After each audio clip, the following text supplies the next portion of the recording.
Ce samedi 3 juin, France 2 propose un nouveau divertissement animé par Bruno Guillon avec Isabelle Vitari, Mélanie Page, Isabelle Mergo, François Vincentelli et les Chevaliers du Fiel parmi les invités. Télé Loisirs vous explique tout ce qu'il faut savoir sur 100% France. Il hérite d'un nouveau divertissement.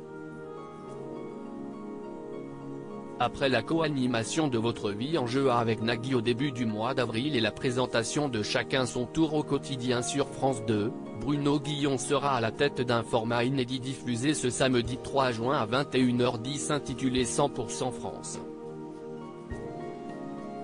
Pendant près de 2 heures, 3 duos de célébrités vont tenter de deviner la réponse la plus donnée par un panel de 100 personnes présentes en plateau. Elles représentent à la fois différentes régions, différents âges et sexes, précise Bruno Guillon lors de la conférence de presse de présentation de l'émission. Parmi les questions, on pourrait retrouver des interrogations telles que « Qui est la meilleure personnalité pour incarner la nouvelle Marianne ? Si vous pouviez assister au concert d'une personnalité décédée, qui choisiriez-vous ? Quel est votre plat français préféré ? 100% France et une famille en or, les deux jeux se ressemblent-ils ? De quoi faire le rapprochement avec une famille en or, animé par Camille Combal et diffusé les mardis soirs sur TF1. On aura des questions légères mais pas que. Le but, si est aussi d'apprendre. Ce n'est pas forcément le cas d'une famille en or, et ce n'est pas une critique du programme.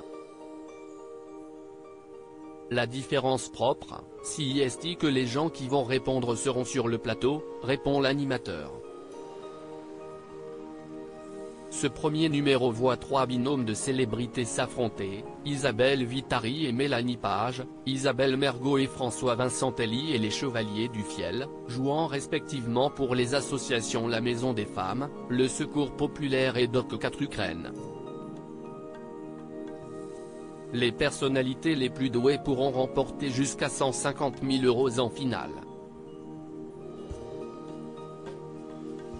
Bruno Guillon n'a pas passé de casting pour animer 100% France sur France 2. Ce jeu de connaissances est adapté d'une idée originale italienne.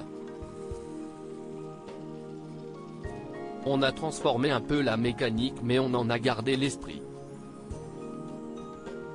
On a un peu modifié les épreuves pour arriver à 5 manches et une finale avec un dernier binôme à la fin. On reste dans l'esprit du programme italien, souligne Bruno Guillon, que France 2 a appelé directement pour incarner l'émission, sans avoir à passer un test.